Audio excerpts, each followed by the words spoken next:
문재인이 이제 며칠 뒤면 2년입니다. 집권한 지요. 횟수로는 3년 차지만은 만으로 2년인데요. 갤럽이 여론조사를 했는데 지지율이 45라고 나왔습니다. 자, 많은 여론조사 회사들이 RN서칭가는 51%, 리얼미터는 49점 몇 프로 해서 문을 거의 50% 수준에 갖다 놓고 있습니다. 그러면서 또 어떤 여론조사는 한국당 지지율이 33% 같다. 또 어떤 여론조사는 18%다. 어떤 여론조사는 24%다. 이런 식으로 막 흐트러 놓고 있습니다. 한국당 지지율에 대한 저렇게 혼란스러운 내용들을 보면서 한국당이 어떻게 싸워야 될 건가에 대해서 지금 여러 가지 혼선이 빚어지고 있는 모양새인데요. 자, 한국당은 지난 토요일 날 5월 4일 날 3차 장애 집회를 했습니다. 청중은 2차 때만큼 모였고요. 이 집회에 임하는 자세나 태도는 약간은 바뀐 것 같습니다. 그렇지만은 중요한 것은요, 목소리를 크게 해서 집회를 하는 것이 아니라 그야말로 한국당이 집회에서 장외 집회를 무슨 내용으로 하느냐가 중요한 것이라고 저는 보고 있습니다. 또는 목이 쉬도록 원고 없이 이야기한 황교안이 투사가 되었다. 그리고 문을 비판 강도를 높였다. 군은 북이 발사체를 쐈다고 하는데 어린이가 새 총 쏜 것도 아니고 대한민국을 무방비 상태로 만들었다면 책임자를 역사의 법정에 세워야 된다. 그러면서 이제 PK 지역부터 민심 대장정을 하겠다. 이렇게 말을 했습니다. 제가 이 사람들한테 이야기하고 싶은 내용이 있습니다. 오늘 조선일보 김대중 칼럼은 문재인 정권 심판 11개월 남았다라고 말을 하며 문이 원로 초청 간담회를 하는 꼴을 보니 마지막 기대까지 걷어찼다. 이제는 심판하는 도리밖에 없다. 패스트 트랙이 반격의 계기다. 내년 총선 지면 한국당 없어진다. 모든 반문 세력이 총집결해야 된다라고 이야기를 하며 박근혜 문제가 심각하다. 친박이 박근혜 신당을 만들거나 당 화합의 조건을 걸고 놓으면 문 정권 견제는 물 건너간다. 문 정권이 한국당을 교란할 목적으로 박근혜 전 대통령을 석방하는 것도 예측할 수 있다. 이것은 박근혜 전 대통령이 선택할 문제다. 어쩌면 박근혜 문제가 총선의 향배를 가를 중요한 문제다. 이렇게 말을 하고 또 사과할 사람은 사과하고 당 지도부는 양보하고 해서 하나가 돼야 된다.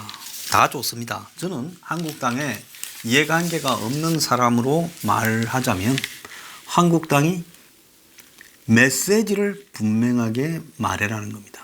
장외에 나가는 것은 장외에서 어울리는 말을 하러 나가는 거지 장외에 가서 안에서도 하던 소리와 똑같은 것을 했을 때는 굳이 장외에 나갈 필요가 없습니다. 그래서 한국당에게 지금 필요한 이야기는 뭔가 하면 그야말로 이 밖에서 분명한 메시지를 그리고 분명한 투쟁 자세를 국민 앞에 보여야 된다는 겁니다. 그 증명이 저는 북한의 석탄 밀수와 정제유 밀 반출에 대해서 한국당이 당 차원에서 이 문제를 당분간 최우선 과제로 물고 늘어지고 특검을 관철시키고 특검을 응하지 않으면 국회를 전면 보이콧하겠다라고 국민 앞에 약속하고 황 대표가 그걸 분명히 이야기를 하라는 겁니다.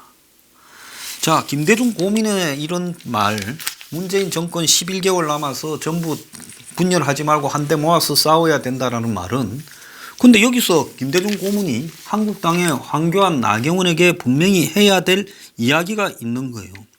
문 정권을 불신임시키려면 문 정권이 싸우는 기술에 대한 한은 그리고 집권 여당으로서 온 조직을 장악해서 이렇게 확보해 놓고 있는 권력의 힘에 관한 한은 한국당보다 훨씬 셉니다. 그러면 힘이 훨씬 약하고 기회주의적이고 웰빙인 한국당의 지도부가 문 정권을 향해서 단합한다고 이기는 게 아니라 이거는 우리 패만 보고 이야기하는 거죠. 우리만 단합하면 이긴다면 저도 황교안, 나경원 잘한다 잘한다 하면서 오늘부터 편들겠습니다.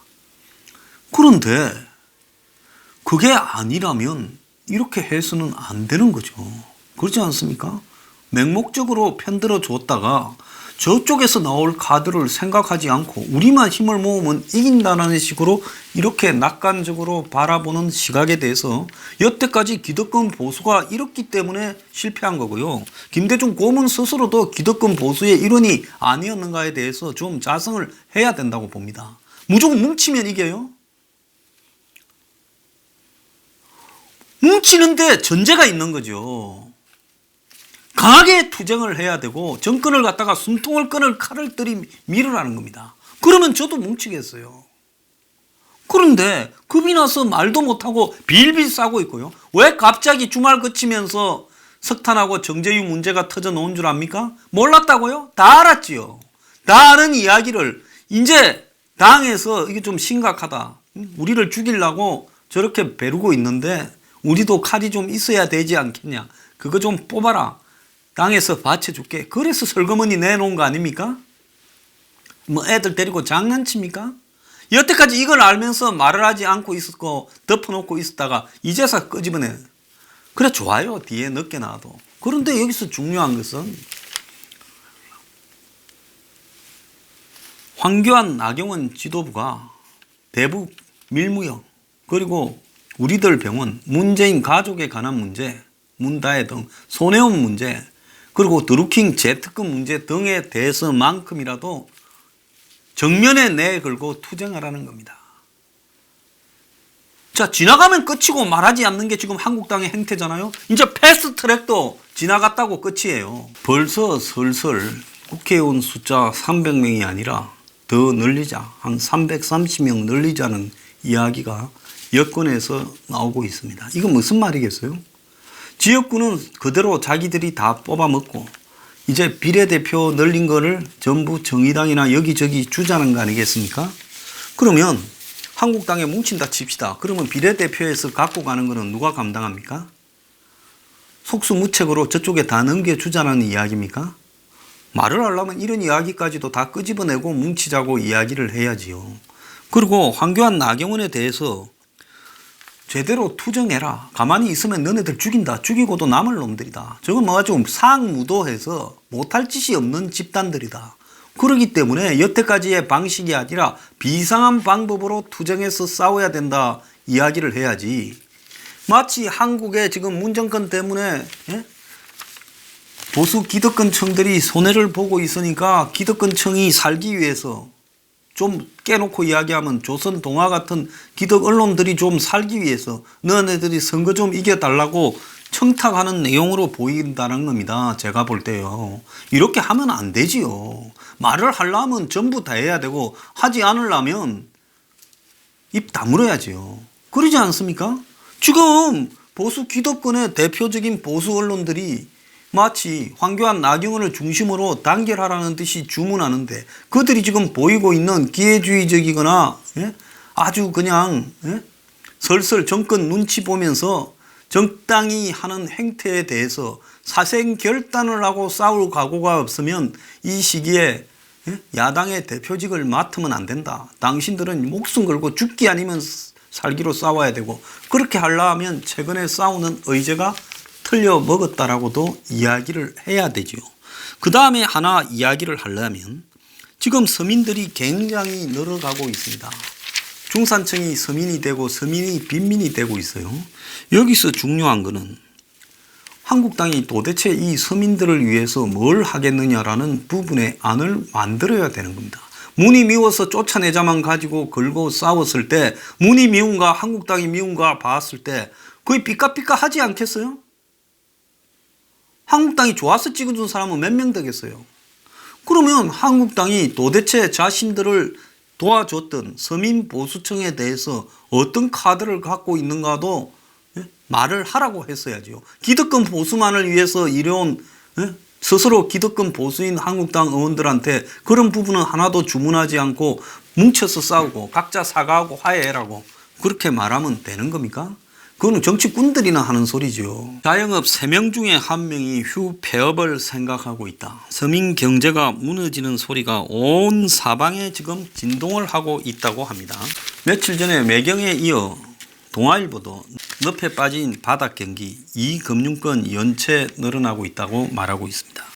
경기 침체 장기하에 서민들 고통받고 있다. 카드사 저축은행에서 빌린 돈을 못 갚고 있고 지방은행의 부실채권 비율도 높아지고 있다고 말을 하고 있습니다. 벼랑 끝에 몰린 저소득층은 이제 누구도 돈을 빌려주지 않으니 급정 끌어쓰고 카드 연체기 1년에 17%가 늘었다는 겁니다. 그래서 제2금융권에는 연체 경고등이 켜졌고 자영업자가 주 고객인 저축은행은 부실채권 10% 이상 되는 저축은행이 9곳에 달하고 지방에는 부실이 50%가 넘는 저축은행도 있다 하고 노후 대비해서 들었던 보험도 깨는 경우가 속치로 해서 작년 직업액의 47%가 절반이 보험이 중도 해지라는 겁니다.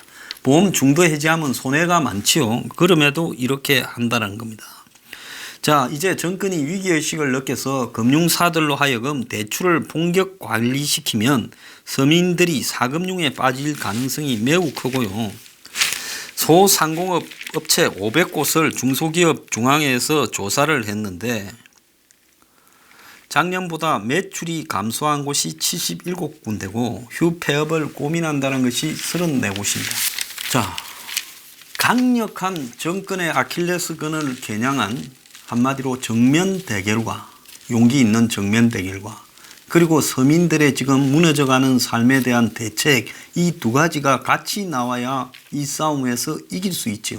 지금까지처럼 맨날 규제 완화나 해주라 대기업들의 그래 이야기를 하고 그리고 성장이 가능한 시대 때 만들었던 경제정책 낙수효과나 이야기하고 그렇게 해가지고 한국당이 집권할 수 있겠어요? 솔직히 말하면 장외로 갔으면 장외에서 국회에서 못하던 수준의 한 3배, 4배는 수위가 높은 문 정권의 아킬레스건을 겨냥해서 모든 이야기를 다 해야 되고 잡아가라 하고 해야죠. 그 겁나는 사람은 맡으면 안 됩니다. 한국당 지도부를요. 왜 겁나는 사람들이 맡아요? 그 다음에 지금까지의 보수 정당의 정책들 중에서 기득권을 편드는 정책을 전면 포기하고요. 지금 서민 보수들을 위한 정책을 앞에 내걸어야 되죠. 이거 없이 서민들 표를 받아올 수 있을 것 같습니까? 그러니까 그 부분을 해야 되는데 그런 것들은 주문하지 않고 보수 기득권이 살기 위해서 전부 친이 친박 다 서로 미안할 거 미안해하고 사과할 거 사과하고 화해할 거 화해하고 포용할 거 포용해서 두루뭉실하게 잘 가게끔 한데 모아서 그래라 분열하지 말고 가라. 박근혜도 무슨 자기 정리 잘해라 이딴 식으로 이야기해서는 안 된다라는 겁니다. 자, 그 대표적인 이 정권의 얼굴 뚜껑이 뭔가 하면요. 승리 측에서 접대받은 윤규건 총경, 이 정권의 구린 부분들을 다 무마해준 정권의 핵심들의 구린 부분들을 청와대 민정비서관실의 상황처럼 있으면서 상황병처럼 있으면서 다 무마했다는 거예요. 우리들 병원을 무마하는데 깊숙이 관계됐다고 하지 않습니까? 이 윤규건이 그동안의 윤규건에 대해서 밥 몇 번 먹은 거 골프 몇 번 친 걸 횟수를 조정하고 앉았더니만 경찰이 몇 달 동안 그래서 그 횟수 조정으로 가볍게 김영란법 위반했다 이렇게라도 처벌할 줄 알았는데 이 김영란법 청탁금지법에 대해서 무혐의로 결론을 냈습니다. 그러면 이제 남은 거는 무슨 몽키 뮤지엄에 대해서 알아봐줬다라는 직권 남용이나 기밀 누설 부분에 대한 것만 남았는데 그런 거는 코에 걸면 코걸이 귀에 걸면 귀걸이처럼 딱 떨어지는 게 아니라서 그것도 이 정도 윤규건의 파워라면 100% 빠져나간다는 거예요. 그러면 결국 윤규건한테 처벌을 하지 않겠다라는 것을 지금 입장을 밝힌 겁니다. 자, 한번 봅시다. 뭐라고 돼 있나? 윤규건에 대한 수사가 마무리됐다는 거예요. 윤규건이 승리와 동업자 유모 씨가 운영하던 강남 클럽에 대해 경찰 수사를 알아봐준 혐의 공무상 비밀 누설과 직권 남용만 적용할 거라고 합니다. 자, 알아만 봐줬지 대가로 뇌물성으로 접대를 받은 것은 없다는 거예요. 근데 이것도 뇌물로 적용한 게 아니라 김영란법 위반으로 적용할 건가만 고민하다가 김영란법 위반도 적용 안 한다는 겁니다. 아니 사람이 뭘 알아봐 줬으면 대가가 있지 않겠어요? 당연히요. 그런데 몽키 뮤지엄에 수사를 무마시켜 놓고는 그 대가는 뇌물죄로 걸지도 않고 별도로 해서 김영란법 위반으로 골프나 공무원이 접대받아서는 안 될 이 김영란법 위반이라는 거는 뭘 봐주고 뭘 받는 뇌물이 아니라 그냥이라도 받으면 안 된다라는 게 김영란법이에요. 액수 제한. 1회 100만 원 이상 1년 합쳐서 300만 원 이상 그렇지 않습니까? 근데 그것도 적용 안 된다고 지금 뭉개버리고 있습니다. 유인석으로부터 받은 골프 식사 접대 부인이 받았다는 콘서트표 석 장에 대해서 무혐의로 결론을 내렸다는 겁니다. 대가성을 입증 못해 뇌물로 볼 수 없고 액수가 적어 부정청탁금지법, 김영란법 적용하기도 어렵다는 겁니다. 윤 총경은 버닝썬 관련해서 걸린 사람 중에 가장 고위직입니다. 이 위에 한 서너 명 더 있다라는 이야기도 있는데 지금 윤규건이가 직위 고하를 막론하고 최고의 파워인데 윤규건을 이렇게 했으니 그런 사람들도 가겠습니까?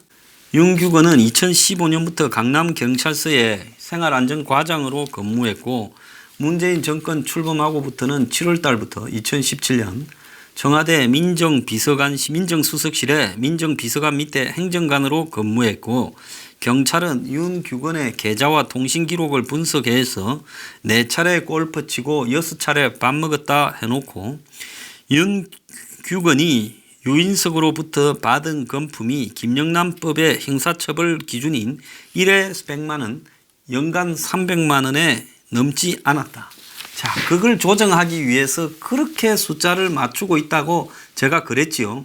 처음에는 아예 안 했다 하다가 그러면 말이 안 될 것 같으니까 일부는 지가 냈다 하다가 두세 번인지 서너 번인지 조사하고 있다다가 마지막에 맞춘 액수가 그 액수 기준을 넘지 않는다고 이야기를 하고 있습니다. 윤규건의 아내 김재미가 받은 콘서트 티켓까지 더해도 기준에 못 미친다고 하고 있습니다. 이 사람들은 정말 웃기네요. 계산법 안 합니다. 20만 원 곱하기 4, 80만 원. 식사 6번, 한 번에 5만 원씩 6번. 그러니까 한 번이 아니라 이때까지 통산이니까. 그렇게 했을 때 결국 100 몇십만 원에 그 다음에 티켓 받아봤자 한 개에 한 10만 원, 30만 원, 150만 원도 안 되고 그게 한 번이 아니라 여러 차례 이루어졌기 때문에 김영란법 위반도 안 된다라는 겁니다.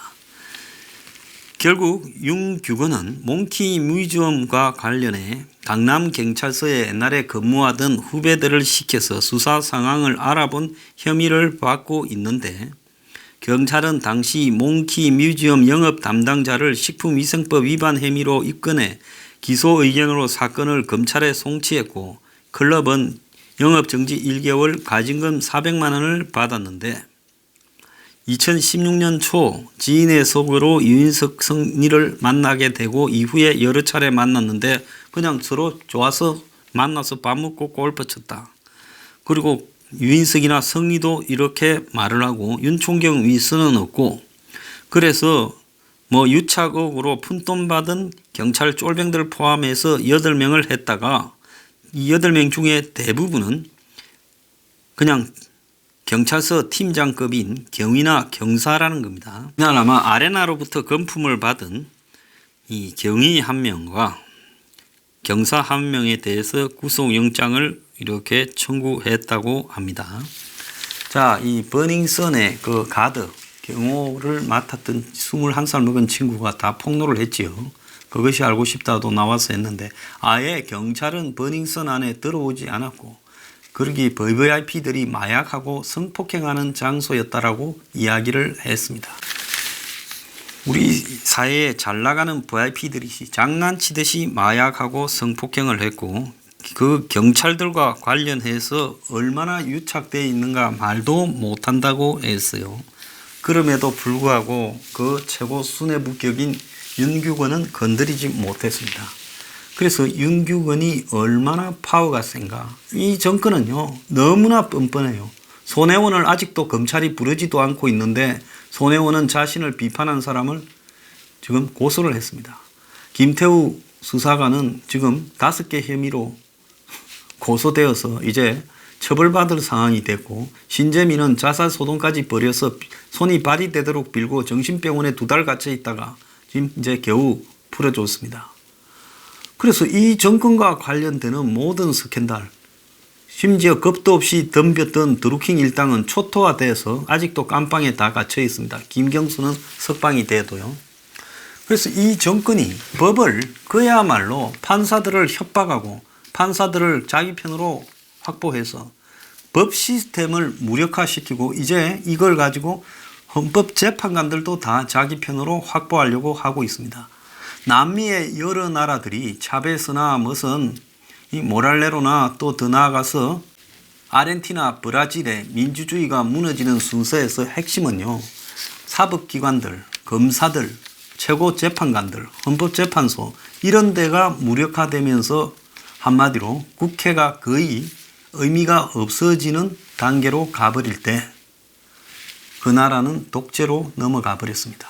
그래서 민주적으로 선출된 정권이 얼마든지 독재를 할 수 있다는 것을 낱낱이 보여줬어요. 지금 이 나라는 이렇게 심각한 독재로 가고 있는데 친이 친박들이 싸우지 않고 서로 화해하고 사과하고 그렇게만 하고 박근혜 전 대통령이 입만 다물고 가만히 있으면 이 나라가 지금 재정상으로 갈 수 있는 총선 승리가 이루어진다고 말하고 싶습니까?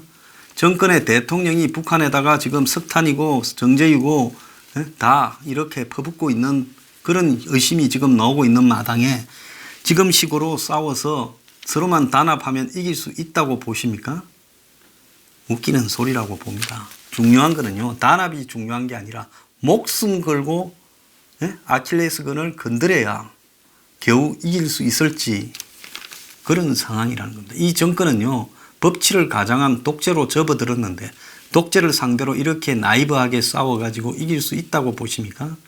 참 진짜 기득권의 이익을 수호하기 위해 훈수를 해도 이런 훈수를 합니까? 자, 끝날 즈음에요, 제가 하나 이야기를 하겠는데요.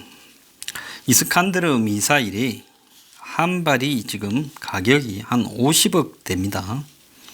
그래서 지금 먹을 것도 없는 북한이 겁을 준다고 지난 4일 50억짜리 미사일을 바다로 쏴서 이 바다에 바위를 맞췄습니다. 참 미친 놈들도 가지가지 있습니다.